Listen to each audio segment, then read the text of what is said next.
Sweeps were avoided, home runs were hit, and another under-the-radar World Series matchup could be happening on Monday.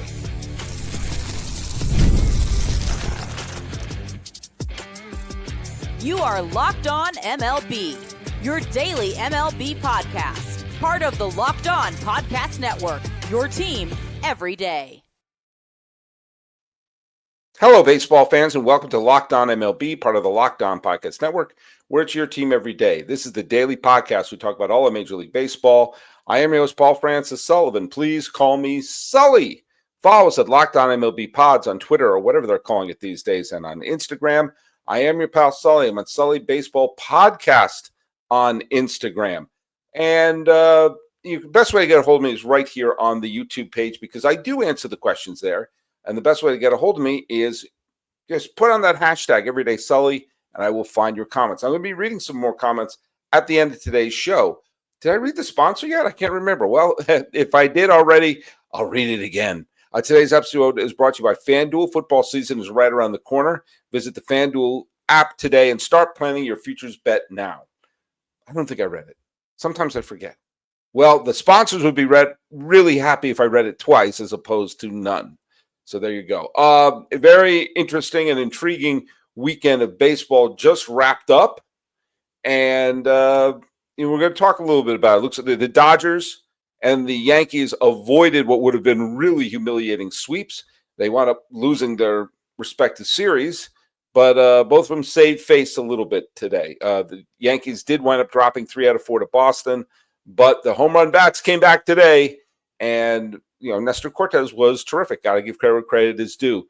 And we're going to talk a little bit about LA coming back in a weird one of those games that was a lot closer than the final score would indicate. But before we do anything, let's talk about the trivia question. Trivia question was, who was the first Padre to lead the National League in home runs? And do you know what? I got to be honest with you. I had to do a double check on this because I saw it, this factoid, and I thought, wait, really? Really? And then I confirmed it. The Big John 08865 got it correct. It was Fernando Tatis Jr. It was just a couple of years ago. It was post-COVID. That finally the Padres had a home run champion. They'd been around since 1969. And despite having some terrific players on the team, they didn't have a home run king until Fernando Tatis Jr. did the job. And of course, Tatis Jr. has a little bit of a checkered past. He led the league in home runs in 2021.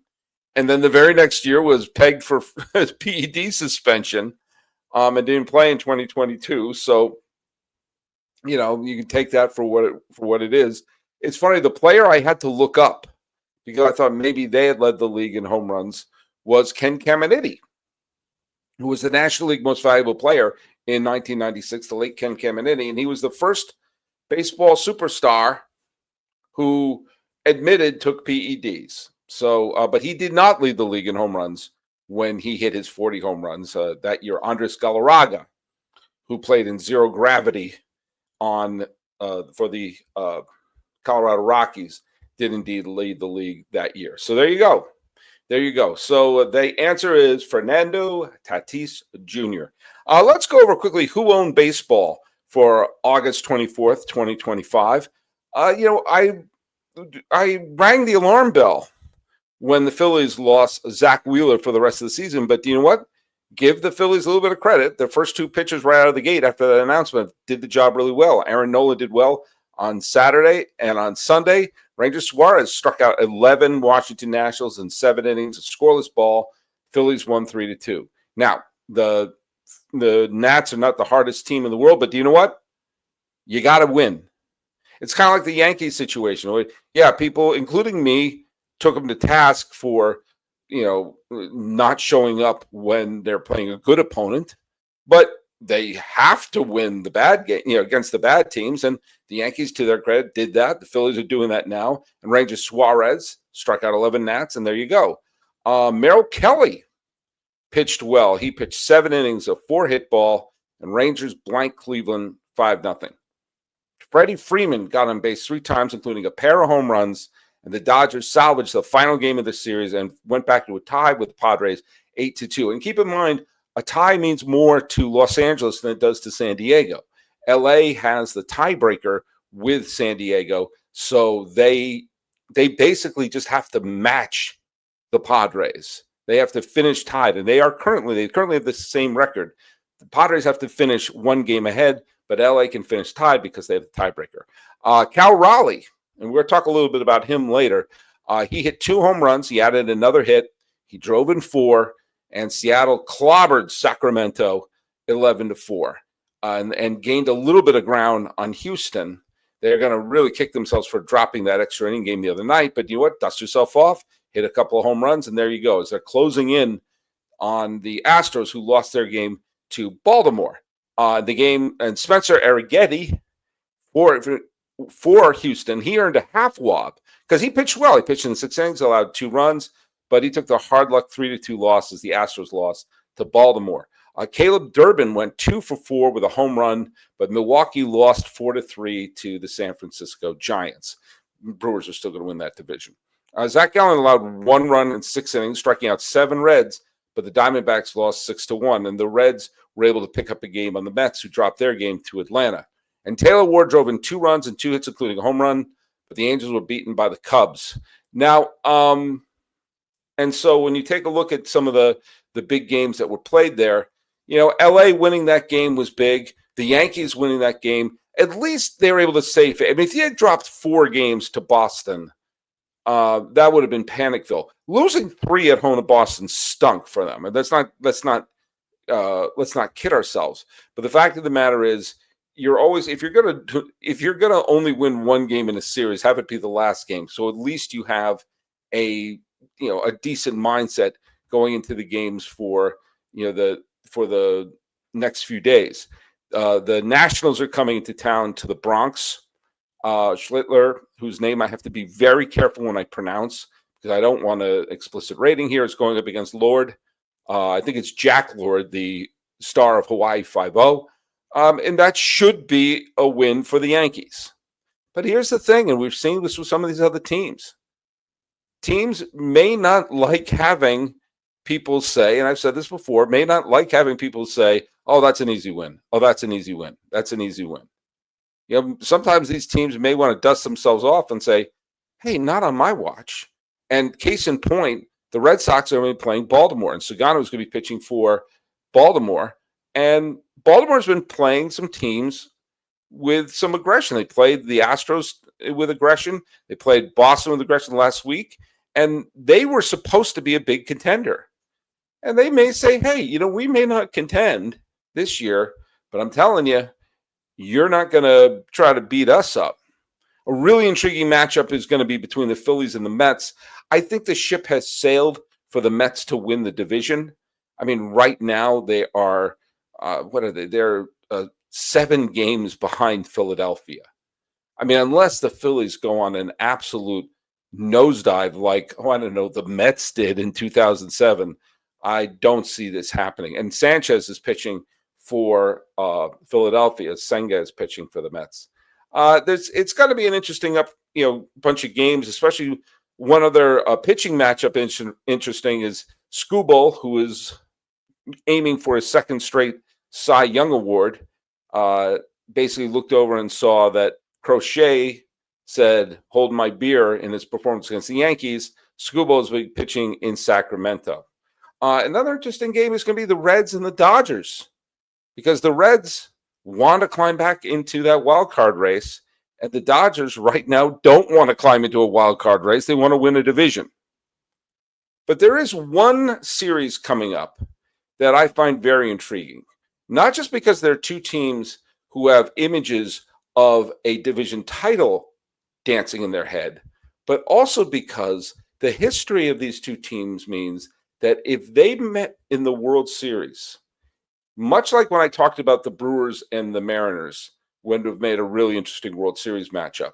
If these 2 met, I think it would be one of the great matchups of all time, just in terms of the historical reasons for it, the fan base reason for it, and the fact that it would be, such a relief. August 26th is officially FanDuel Futures Day, a brand new holiday for football fans who live for bold predictions and preseason hunches. For just 24 hours, FanDuel is giving you deals on NFL season predictions, so whether you're calling your MVP, eyeing a long shot division winner, or ready to crown your Super Bowl champ before week one even kicks off, this is your moment. So if you want to pick Mahomes as your MVP, boom, there you go. I'm going to crown the Buffalo Bills as Super Bowl champs because there's one thing I've learned over these years: the Bills never let you down. Visit the FanDuel app today and start planning your futures bets now because Futures Day is one day and one day only. FanDuel, play your game.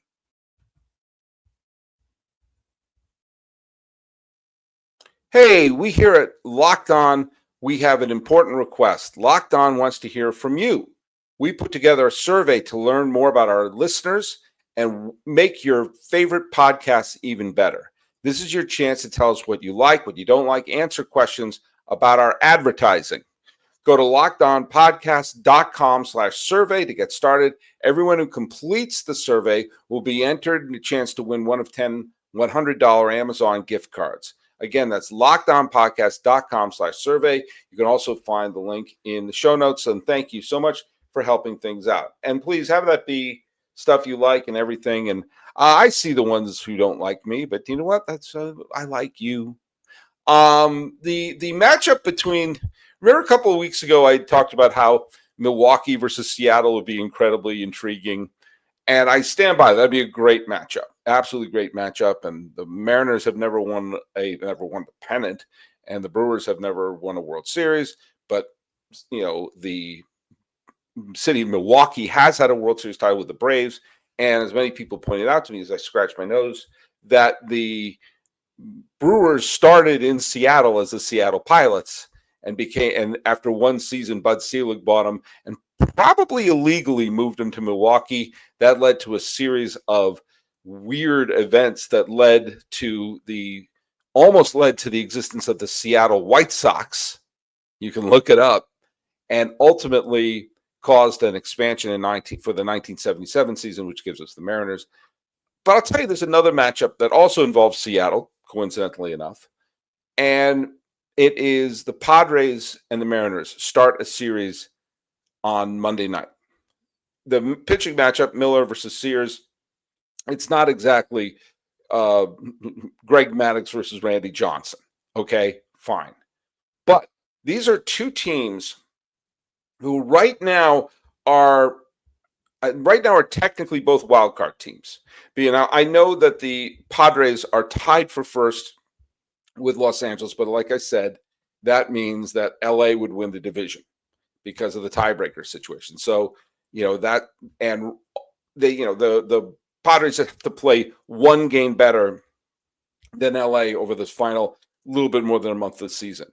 Now, the Mariners are breathing down the neck of the Astros. They're 2 games back. Now, Seattle's going to be kicking themselves because they've dropped 7 of their last 10 games, including a couple of games to Sacramento.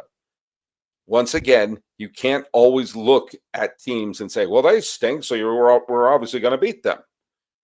But the Mariners are playing at home against San Diego. San Diego has just had a super high emotional series where they won against LA. And are they going to come crashing down, or are they going to roll up their sleeve and keep on going? Cal Raleigh hit the 2 home runs today at 49 home runs as he has, which passes Salvador Perez for the most single season for a player with at least 75% of their games at catcher. It's a weird stat to say, but what I'm saying is Raleigh is having a potential MVP season. I mean, okay, Judge is going to win the MVP. I think we can all be okay with that. But the Seattle Mariners, as I'd mentioned in that episode before, never have won the pennant, never have been to the World Series, never got to Game 7 of the ALCS. But they have this budding star in Cal Raleigh, 28 years old, leading the league in home runs and runs batted in, has an OPS of 900-something while being a catcher. They have Randy Arozarena, who's not having a great season but is electric. You have Julio Rodriguez, who is Again, not having his best season, but he's going to be probably going to be a 30-30. Probably a Rosarena and Julio Rodriguez will both be 30-30 players by the end of the year. And they seem to be feeding off of each other. And it's a whole hell of a lot of fun. And you see that they have a team that's based on decent pitching. Wu, Castillo, Kirby pitched a great game. Gilbert is still there. Their bullpen is solid. Now, what makes San Diego so intriguing is that they are a star-studded team. I don't care what you think of Manny Machado. He's a star. I still don't understand why the Yankees didn't try to sign him, but then again, I also don't understand why they didn't try to sign Corey Seager. Corey Seager, a few years ago, I was convinced was put on this earth to be a New York Yankee, but I digress. You have players like Bogarts, Machado, Fernando, the aforementioned Tatis Jr. I love Luis Suarez. I don't care what anyone says. And, of course, Ramon Laureano has been doing a wonderful job as a bat, and today stole a grand slam. And then you have, Michael King is working his way back. Pivetta, you have Darvish is pitched well his last game. Their bullpen is lights out. And you have Seattle and San Diego, two great cities, two great ballparks. And think of all the Hall of Famers. Think of all the Hall of Famers who have been Padres and who have been Mariners. Now, we've gone through some of the Mariner ones. Griffey Jr., Randy Johnson, Edgar Martinez, Ichiro Suzuki. You also have beloved Mariners like Jay Buhner, Ken Phelps. You have the Felix Hernandezes. And you know what? Alex Rodriguez was a great Mariner. I don't care what anyone says. But then in San Diego, you have the Dave Winfields. You have the late Tony Gwynn and his son, who's an announcer who sounds exactly like him. And then you had, the Trevor Hoffman. And you have Ozzie Smith for the first bunch of years of his career. You've got all these great stars who played for San Diego. And, you have that grumpy old man, Rich Gossage, played for both San Diego and Seattle. But no one seems to like him hanging around because he's such a grump. Do you know how much of an unlikable grump he is? The Yankees haven't retired his number. The Yankees retired everyone's number. The Yankees barely have any numbers left, and yet 54 is still available, and he was a World Series champion, Hall of Famer Yankee. And they said, we're good. We don't need to have a ceremony for him. But you have these two franchises who have combined for one World Series game, which was game 2 of the World Series in 1984. The San Diego, I have nicknamed them Buffalo by the Sea. San Diego is the sports franchise that's the most snake bit that doesn't get the attention of being a snake bit franchise. It doesn't get the sympathy. And I think, and I actually think that makes them even more snake bit. If you're a Cleveland fan having only one championship since Jim Brown retired, or Buffalo has never, barely seen anything, or the way things were in, from Boston until things started clearing up in this century, and you saw teams that were playing in, cold weather places where you have to shovel your driveway in the wintertime, and think about how your team lost the Super Bowl or the World Series or the NBA title or the Stanley Cup final, or they skate into the crease or wide right or whatever.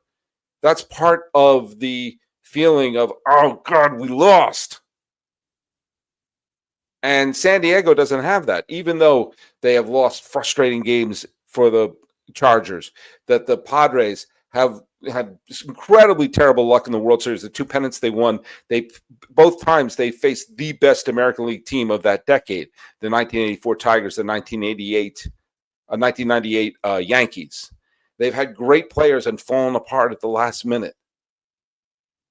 And they lost the Chargers and the Clippers to L.A., and yet they'll never get the sympathy for being snakebit fans, because when it's wintertime there, you're in freaking San Diego, one of the most beautiful cities in the world. And I think that makes them even more of a hard luck fan base. The only time the Padres ever won the World Series was in the 1980 made-for-TV movie, The Kid from Left Field, starring Gary Coleman. And meanwhile, Seattle, think about this. Since the beginning of the 1980s, the cities of Seattle and San Diego have combined for one major championship. If you consider major championships, the NFL, the NBA, Major League Baseball, and the NHL. San Diego and Seattle since 1980 have combined for one championship, and that was the Seahawks. And even that was almost like 2 years later, they're in the Super Bowl, and it was the Malcolm Butler interception. How big was that? Even I know about it, and I don't care about football. And they lost the Supersonics. And who won the NBA title this year? Oklahoma City, who used to be the Supersonics. They had Ken Griffey Jr., they had A-Rod, they had all these great superstars, and they couldn't even get to Game 7 of the ALCS, much less winning the World Series. And for Seattle fans, when you go outside in Seattle, I love the Pacific Northwest, go Cougs, Washington State, but, we all know it pours rain. So when you're thinking about this terrible game with the Mariners blowing a 10-game lead and all this other stuff, you're walking outside in the pouring rain and thinking about the latest episode of Frasier.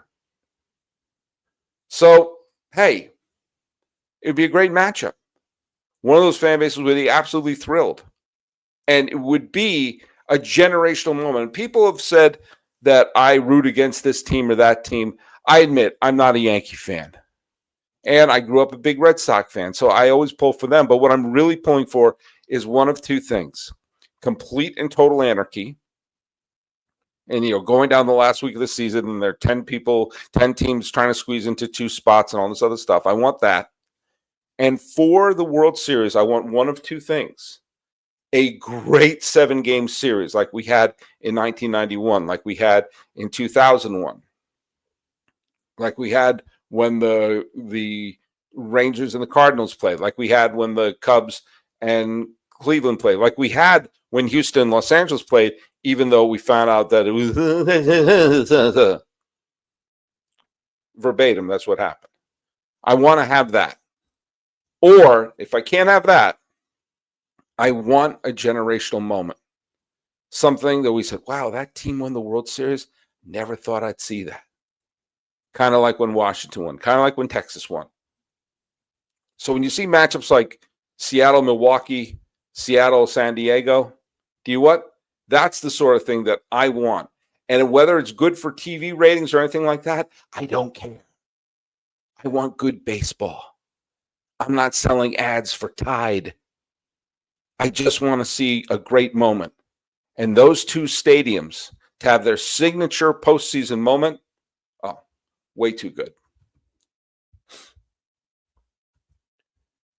Whether you're out on the course or just need a little extra push to power through the day, 5-Hour Energy Transfusion delivers the clubhouse flavor you love without ever leaving the green. Golf is all about good times with good people and good flavors. And the grape ginger lime flavor of 5-Hour Energy Transfusion gives you the best parts of the clubhouse go-to without leaving the course or chasing down the bev cart. Now you can amp up the fun even more. Just buy, snap, and enter for a chance to win a dream golf trip for 2 to any tournament in the United States. Tee up that trip. Visit 5hewin.com for rules and entry. No purchase necessary. Excludes the Masters tournament. Ends July 31st, 2025.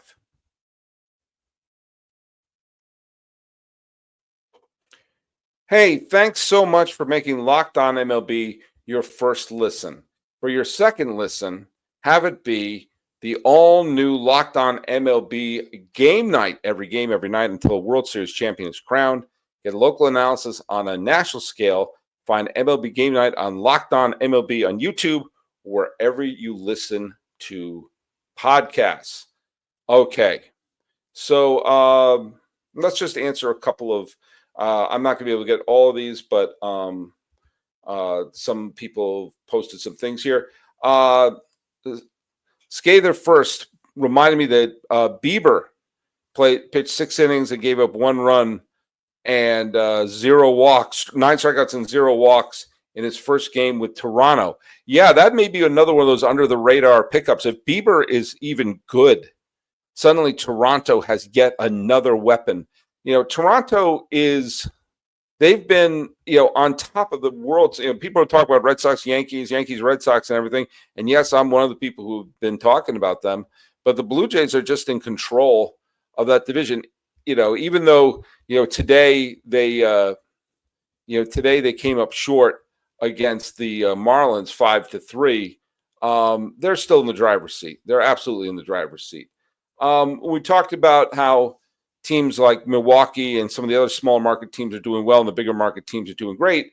Real Talk Corey 2195 says small town teams know how to draft, scout, and develop players. That's why they have better farm systems. Yeah, because that's the best way they can win, is to develop these players. That's why for years when the Rays were contending every single year, it didn't matter who left town. There was someone new in the farm system. It was like, and the Brewers are that way too. I mean, they can lose great pitchers. They can lose Cy Young Award winners and Willie Adames and everything, and someone else comes from their farm system. It's kind of like when you see those images of the Revolutionary War and the lines of British soldiers, the redcoats, would be marching, and you shoot that one guy in the front, he falls down, and the guy from the next line just fills right in. And that's a little bit like how these smaller market teams do their job. This was a fascinating question by MK Lots 1426. Hey, going back to your realignment episode, would we then have a single MVP, Cy Young, and Rookie of the Year? That's an amazing question. I hadn't thought of that, because the NBA only has one MVP. So does the NFL, if I'm not mistaken. And so, yeah, that'd be interesting. I'm leaning towards having the two, the two regional leagues keep the names AL and NL. So the Eastern one is called the AL, the Western one is called the NL, because that way we get to keep the Giants and the Dodgers and the Cardinals in the NL. We get to keep the Red Sox and the Yankees and the Orioles and the Tigers in the AL. And there's going to be a couple of ones you have to hold your nose, but in the end, I think we as a country will survive. And so if you do that, I think you can still keep your AL and NL MVP. But that's a really interesting question. I hadn't thought about that. This is one from when I talked about Philadelphia, I trashed Philly cheesesteak, and Stephen B. Knoxville said the cheesesteak hit was way worse than losing Wheeler. I don't believe that, but look, I love Philadelphia. I've been to Philadelphia many, many times. I'm an American Revolution buff. I was in Philadelphia a few years ago. Went to a game I've been to a game at the Vet. I've been to a game at the new ballpark. I love Philly, and I've been down there a lot of times. And Philly cheesesteaks are overrated. I'm sorry, they are. They're great in theory, but they're too much. You take like one or two bites of it and say, okay, this is great. Then you take the third bite and say, okay, I think I'm done. And you look out, there's so much more to go. Also, again, I like red peppers. I think green peppers are a little too bitter. So when I see those green peppers in there, I'm like, yikes. If they were red peppers, maybe we're talking about something. But do you know what? In a later episode this week, I'm going to talk about recipes and changing one or two parts of the recipe. And I'm going to basically tie that into baseball, believe it or not. This was from Scott Groves. There's a couple about the expansion. Scott Groves 5940. I'm in the minority in thinking that Nashville will not get an expansion team, especially if it require public funding. Charlotte or San Antonio would make more sense. I think San Antonio is really interesting, probably because you can play in the Alamo Dome, at least initially. That's a huge part to a lot of these things, is having a damn place to play. That's why it's so hard to move a team and expand a team in baseball as opposed to hockey, basketball, or the NFL. There's lots of college arenas that you can temporarily play. There's a lot of college football stadiums you can temporarily. Here, I'm in Pasadena. An NFL team could have moved to the Rose Bowl if they had worked things out. But there's not a lot of baseball stadiums just sitting there. So the fact that you could play a game in, it would be weird, and it's a weird configuration, but it could be, temporarily work at the Alamo Dome, or they can reconfigure. I know they've made it football only at the Louisiana Superdome or whatever the hell it's called now, but it used to host baseball games. I'm sure it won't take that long to put it back. And that's one reason why Omaha, because they have the big old stadium used for the College World Series. I'm not saying it's ideal, but what is? Shaking my head says, at worst, Salt Lake City is very much in the running. At best, Salt Lake City is in the front of the line. I've been really impressed by the fact that Salt Lake City has gotten their proverbial what together. That being said, they still don't have a stadium. That's not a small part, but a team in Salt Lake City would be an obvious rival with the Colorado Rockies, and I am completely for that. Andy Greeley, 5196 says Seattle will lose its blank if the Mariners win the pennant, me included, will spontaneously combust if they win the actual series. We're starving for a championship. Absolutely. And that's no I'm be pulling for them. I've had a soft spot for the Mariners for a long time. And finally, Karl Heinz von Kromen 2217. Tell me you're not bored with this new baseball. It reminds me of T-ball. It's all right. It's a rhetorical question. Yeah, I'm not bored with baseball. And the first clue that I'm not bored with baseball is the fact that I do a daily baseball podcast all year long. That's the first clue. Second clue is I'm going to ask this trivia question, which is, who was Ken Griffey Jr.'s first manager in the major leagues? Put the answer right down here. Who was Ken Griffey Jr.'s first manager in the major leagues? Put your answer down here on the YouTubes and follows at Locked On MLB Pods on Twitter, whatever it's called these days, on Instagram. I'm your pal Sully. I'm Sully Baseball Podcast on Instagram, talking about the Padres, the Mariners, and a wild weekend of baseball. This has been Locked On MLB. I'm your host, Paul Francis Sullivan. Please call me Sully.